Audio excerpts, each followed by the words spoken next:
Whoa, ho, ho, ho, ho, whoa, and a bunch of other noises. Hello, thank you for joining me today on a lovely, lovely Sunday morning. Today's July 4th, American Independence Day, right?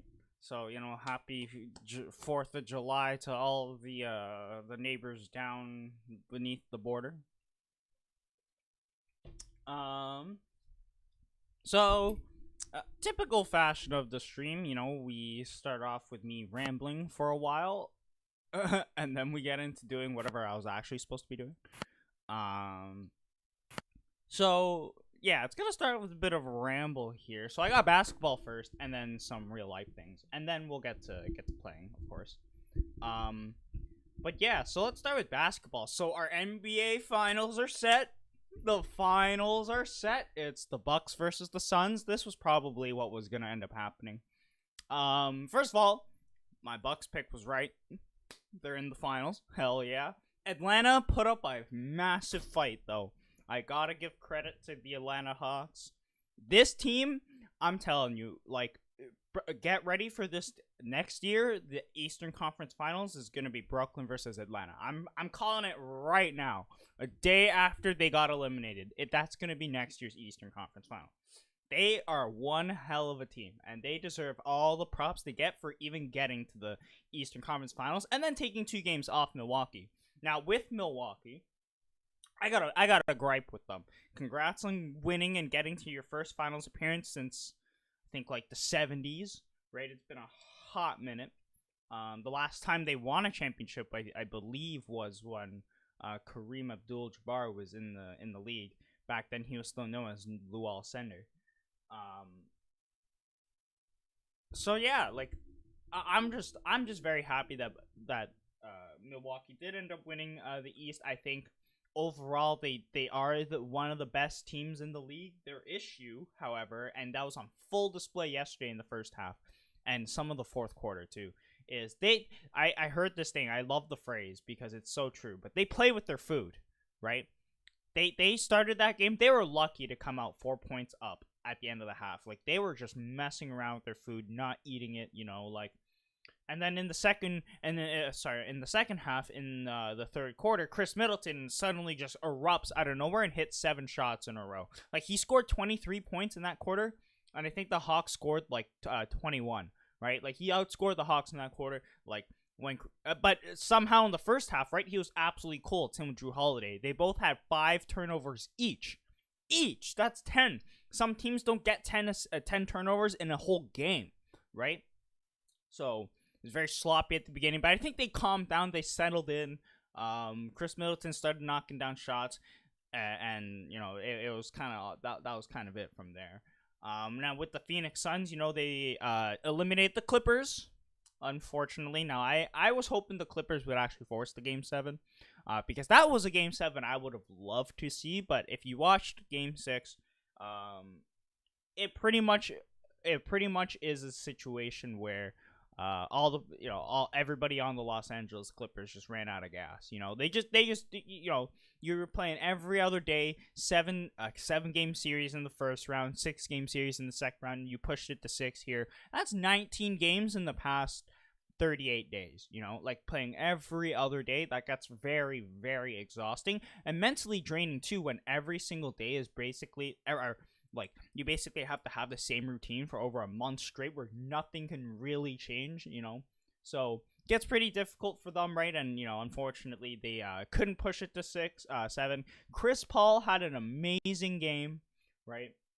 He went off 41 points, I believe. He scored 30, I think, in the second half, like something crazy. He just said in the second half, I'm not losing. Like, no matter what, he was not going to lose yesterday's game. And lo and behold, they came out victorious. So congrats to the Suns. Now I want to talk about Patrick Beverley of the Clippers, who, if you watch the replay, or if you watch some highlights of the game, you'll notice that, like, around like 5 minutes left, there was kind of a really dirty, like, there's a dirty play that happened, and basically it wasn't even a play, right? Because the time stopped. Like, I think they were just gonna get ready to inbound the ball or something, right? Like the game stopped for a brief moment, right? and Chris Paul of the Suns and Patrick Beverley of the Clippers, they walk past each other, right? And like they've been talking smack to each other all series, right? Patrick Beverley mocked him the game before for flopping, which by the way, Chris Paul did flop, right? And he's known to flop, right? And players don't like it, but at the same time, the players that don't like flopping are also the players that flop. So there's a bit of a there's a bit of a hypocrisy there. But so you see them pass each other, and I think Chris Paul just said something, I don't know, something like that, just took Patrick Beverley over the edge, right? And this was at a point where the game was like, you could sense the game was coming to a close, like even with 5 minutes left, you can kind of feel the Clippers may have been on their last leg at that point. And and then so they pass each other, right? And he says something, then Patrick Beverley turns around and just shoves him to the ground, right, from behind, right? Now that's a dirty move, right? You like out of nowhere you do a surprise attack, right? And like it was uncalled for, it was a cheap shot, right? And luckily none of the benches started fighting or anything, but Patrick Beverley is going to be suspended for the beginning of next season, because he's been eliminated now. If they went to game 7, he wouldn't have been playing in that game. And other than this incident, they needed him on the floor. He did a really good job, especially against Devin Booker that series. So that's how it sometimes it has to be. When the emotions start to flare and the tempers start to go in sports, right? Like sometimes you just do something you didn't think you were gonna do, and then all of a sudden, right? Like, you're watching a replay of yourself doing some cheap shot, and you're like, damn, did I really just do that? He issued an apology on Twitter, although I'm pretty sure that apology was all sarcasm. And that's the way the competitive fire goes, right? Like at the end of the day, like you can call it disrespect or whatever, right? But at some level, the players respect each other, right? I have respect for him for at least saying it on Twitter, even if he doesn't mean it, right? And you might think, how can you respect that? Like he's not being truthful. Well, it's just like it's this idea that he's showing like who he is, right? Instead of like saying something and not mean it. Like I think he made it pretty obvious he was being sarcastic, right? And if that's the case, right, instead of like trying to make it look like convincing them that you're being honest even though you're not, right? Like if you're being sarcastic about it and obvious about it, then it's like, okay, then whatever. Like we knew that this was kind of the road you're gonna walk down anyway, right? Okay, so that's all really the basketball news I have to share. In terms of Bucks versus Suns, I think I like the Bucks in 6. Without Giannis though is kind of a difficult question. Like if Giannis is available, Bucks in 6. Otherwise, Suns in 6. And that's probably the way it's gonna go down. Okay, so one other topic I wanted to quickly rant about. Not rant about. It's not really a rant. It's just kind of a this isn't like last week's rant, I guess. But so I talked last week about like the whole Canada Day thing, right? And canceling Canada Day, right? And like I thought about something that was really interesting that like eventually, right? Like I think this will become the case, right? Like like how America has the Independence Day, right? Like Canada has a similar concept, right? Like we became an independent nation, or at least recognized one, separate from like the British colony or the British monarch, right? At some point, right? And like some might argue, like Canada Day is also about that, right? Like just having independence as a country as a whole, right? And so, in some sense of the word, right? Like that's a reason for, I guess, people to not necessarily outlaw this day entirely, right? Or like reshape it. But I think reshaping Canada Day definitely needs to be a thing about like, it's okay to have a holiday, I think, where you also remember the shit that went wrong, right? Think about Remembrance Day, right? Like we do that day to honor the people that fought for our lives on D-Day and as well as in the rest of the World War, obviously, right? In the Second World War. And like in not a similar vein, but in a different way of looking at it, right? Like recognizing and acknowledging all the mistreatment of people in the past.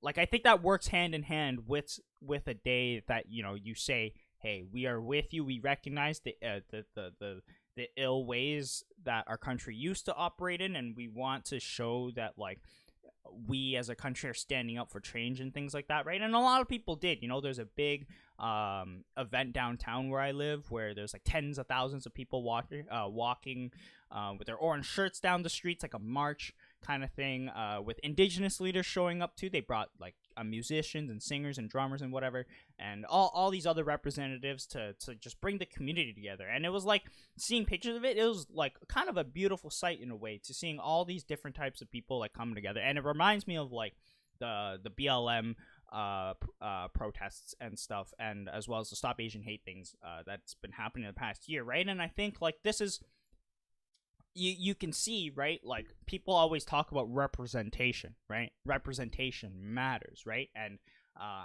a quick sports shift here for a second. In the NFL, somebody just recently came out as openly gay in the NFL, and they're like the first player who's like made that announcement.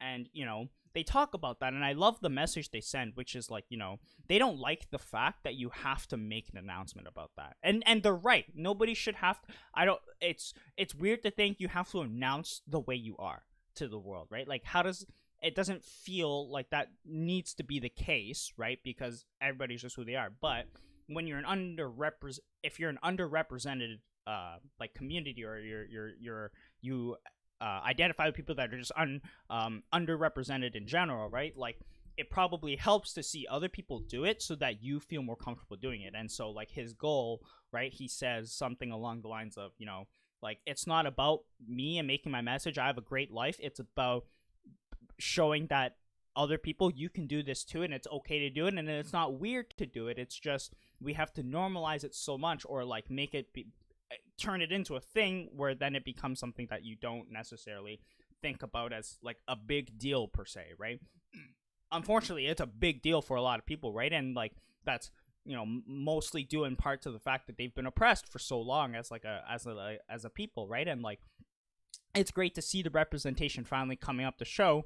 And now let's go back to the whole like bigger social things about like BLM and Stop Asian, the racial ones rather, right? Like you can see that as one group did it, one group stood up for their things, right? Another group of people did it, and then another group of people started to do it, right? And it's not just that; it's people that aren't in those communities, right? People that aren't Black, people that aren't Asian, people that aren't of indigenous descent, right? Like you started to notice that even those people started to stand up for all the things that these minority groups are fighting for, right? And it's really kind of proving the point of like once one group kind of does something, another can do it, right? And like we see this in history a lot too, right? Like if some of you may have known, like I've been in this like history binge lately, right? And I've been learning about like some of the revolutions that's occurred in history, right? The Russian Revolution, the French Revolution, the American Revolution, right? And like the French Revolution, they kind of started a lot of that, right? Like after they noticed what happened in the States with the American Revolution, right? In like the 1770s, right? The French people saw that and they're like, damn, the people just fucking revolted and they got their way. Let's do that too, right? And they started to do that, right? But this is the idea, right? Where you see one group of people who you thought was marginalized and have no power. What we thought was powerless instantly became something that was completely valuable and worthy of doing because other people started to do it, right? And you have to think about it, right? Like this is I've been talking about this for like the past year now, or like this is something I've been bringing up whenever I talk about this, is this idea that like there's backlash for things that we want to change for good, right? Like people complain about BLM and Stop Asian Hate and Canada Day and whatever, right? Like they all complain about that, right? But like a lot of the time, right, when a group of people, right, who I guess in this case, right, we think like people that are racist are wrong, right? So we say that like, as once that group starts to get smaller and smaller and realize like everybody's grouping up to team up with the marginalized groups of people, right? Like you can see when the majority shifts, the cries on the bad side are louder, right? But they're also less significant, right? And it's this idea that because they're there's a smaller group, they become the voice that is not heard, and they think I need to be louder to be heard and to speak up about the things that they think is right, which obviously counters what we think is right. But again, right, like this is what needs to happen, I think, if we want change to go in the collective favor of what people really think, right? And another thing too, right, generationally speaking, right, I think eventually when the generation starts to shift from the previous one to the new one, right, like naturally you will see just in anything, right, like people in power start to move out of their positions, making room for new people, right? Like that's going to happen eventually, right? And this acceleration of it is probably occurring due to the fact that there are people standing up for change when they notice it before it gets out of hand. And you could argue it's already been out of hand for so long, which, most people wouldn't disagree with you if you said that. And I also agree. It's probably been like this for way too long. So, it's just good that I think that you are, from on the bigger picture, you are seeing visible change, even if you don't think about it, right? There is real change happening in the world right now, and it needs to happen this way, right? Where there's gonna be people that backlash on the thing that you fight for, that you think is right, and there are people that will 100% side with you no matter what, no matter who you are, right? And it's this idea that the more people are gonna do something, the more powerful it's gonna get for other people to do it too, right? All these marginalized communities thought they had no voice, right? And then when people started standing up for them, and when other groups of people who thought they had no voice start to come out, you start to see everybody starts to gain confidence in their voice and their side of the fight, and they're making a difference and making a concerted effort to say, hey, we've been mistreated somehow, and we just want you to see that, right? And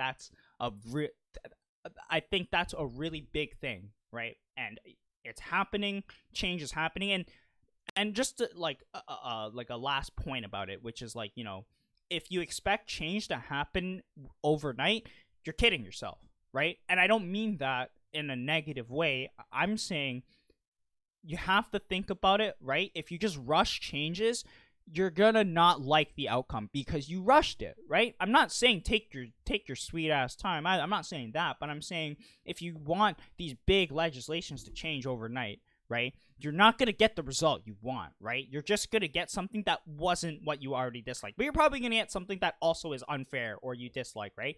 And like, so this is something that people in power might try to do, right? Which is like, oh, we changed it, oh, we're done, right? We did it for you, blah blah blah. But then they don't tell you all the other things that they also changed because they took care of the thing that everybody's been complaining about, right?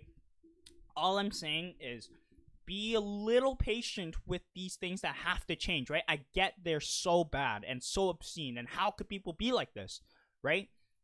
But it's not a simple matter of just, it needs to change right away, right? It takes a bit of time, right? Let it get there, right? Because by the time you're there, right, you're going to be happy that things changed in a beneficial way for everybody, or as many people as possible, rather than it only changing for the benefit of one group, right? That is how you end up with marginalized communities, right?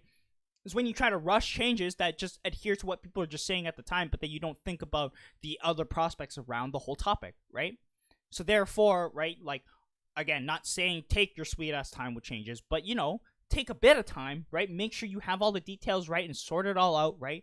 This is why it takes a while for laws to come in place, right? They laws that get signed or whatever, it doesn't happen overnight, right? Like, these things go through a bunch of change, and then, right, in local communities, it doesn't actually affect you until those things start to take place. And sometimes those changes will take years and years to implement, right? But once they do, right, you would rather have one implemented that has been created with clarity and with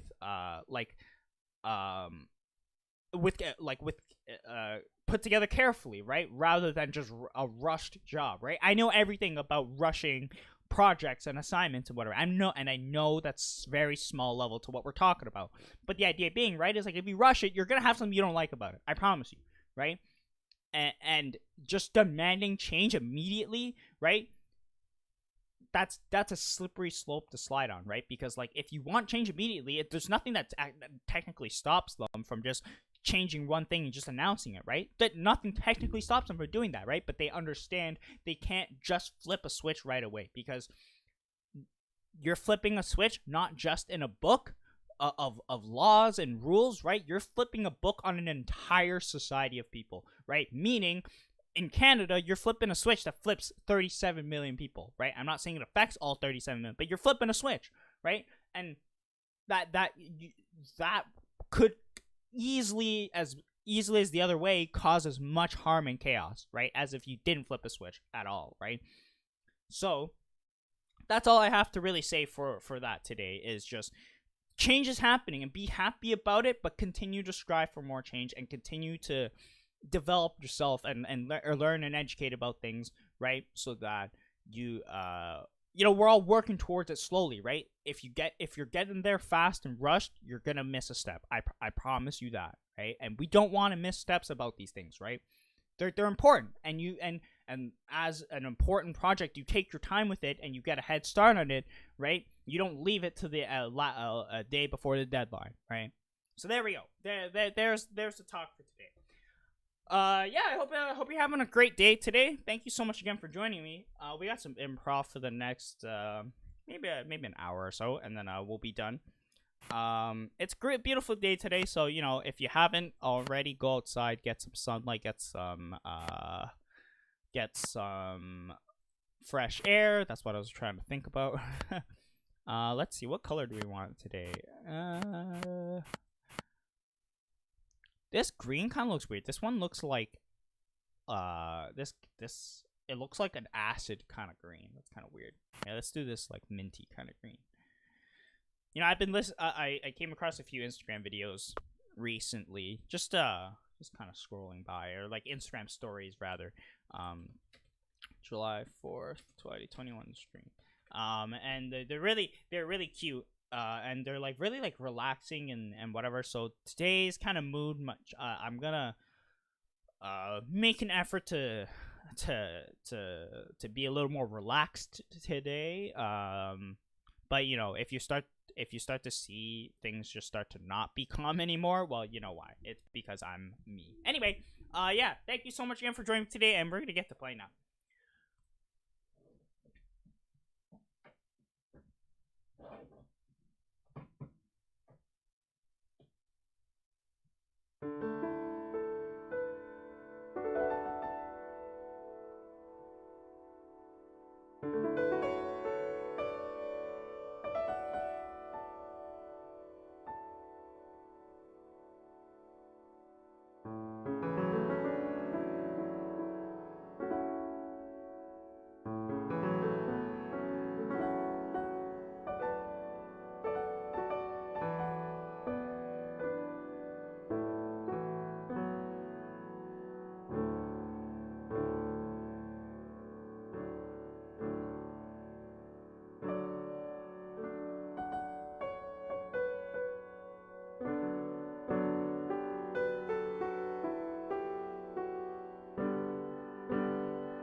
Alright, this will be the last improv of the day. Um, I wanted to just talk quickly about what I just played. Um, I mean, this is something kind of minor, right? But um, there's this element of like in the minor scale, right? Like you heard probably this a lot, right?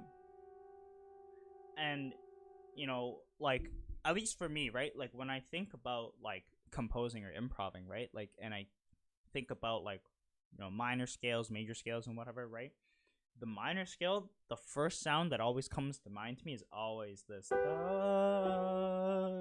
right?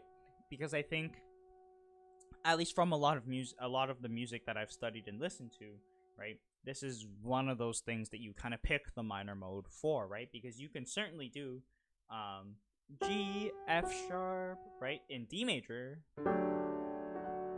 right? Whereas the G suspension, like it doesn't, it doesn't feel like a sad suspension, right? It feels like almost like anticipation, like you're waiting for that resolution. But in the minor key, right, it almost has to me when I hear it almost has more of a longing feel, like like you've wanted something for so long but it's just out of reach, versus, and I'm not just saying like major or minor means happy and sad for major, happy and sad for minor, right? Like I think there are cases where you could do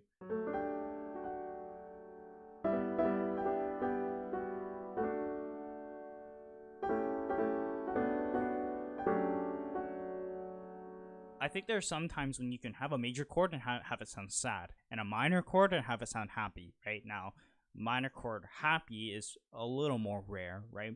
But maybe the emotion isn't necessarily happy per se. That's the only word I came up with that just now, right? But maybe a better word to use is not necessarily happy, but more like maybe an uplifting minor chord rather than a sad minor chord, right? Like I think obviously like right? This sounds sad, right? It sounds dark and groovy, right?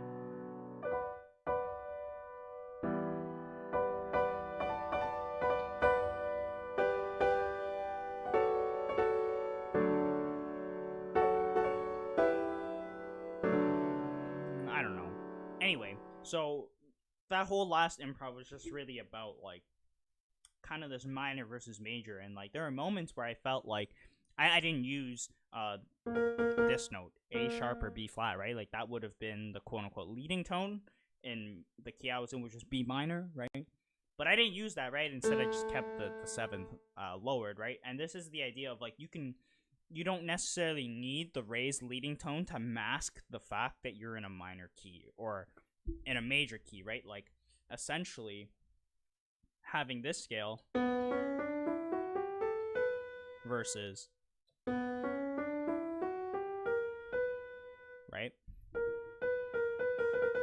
I don't think you necessarily like there are times when the ambiguity between like D major and B minor, right?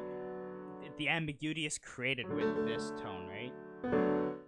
And so there's a lot of times when I think like I like to do this thing where I'm kind of hiding the fact that it's a major chord, right?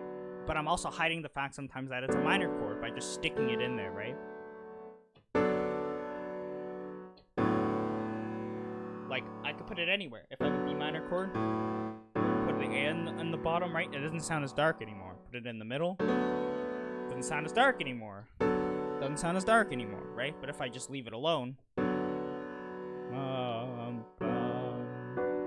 right, sounds kind of more dark, right? So having the lower leading tone, right? Sometimes like you learn in theory class, oh, you got raise the seventh, harmonic minor, right? But that's only in classical composition, right? Like eventually this concept of the leading tone just gets thrown out the window in terms of it's a composition. It could you could one could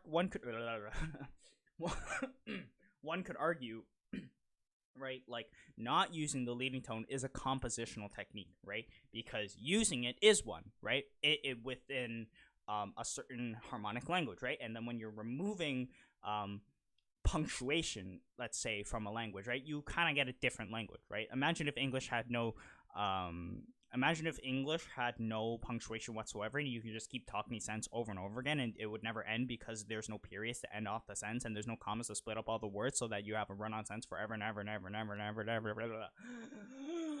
Like, like that is kind of the thing, right? Like, it's I've suddenly started to say something a little different because of the fact that I'm taking away something or I'm adding something to it, right? Anyway, this will be the last improv today, and then that'll be the stream for today. I want to go outside today because it's so nice, which I also recommend you do if it's nice where you are, and if it's not, well, stay safe. All right, last one for the day, and again, thank you so much for joining in on the stream today. This one. I've tried to stay relaxed kind of the whole time, and there's a couple where I kind of got intense. This one is just gonna be whatever.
Okay, I just want to say something a little bit about the last one, and then we're done today. Because that was kind of I didn't really see what happening, and then it kind of did, right?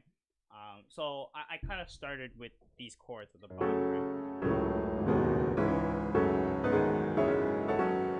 So when I started, I honestly did not know where I was going. Like I didn't know what key I was gonna be in, right? I just all I was doing was playing three minor chords, right, with the same voicings, right? So I had F sharp minor, I had G sharp minor, and I had C sharp minor. So I thought, like, as I was playing, I was like, man, where is this going? I can't really tell. There wasn't a note that was like really drawing me to something, right?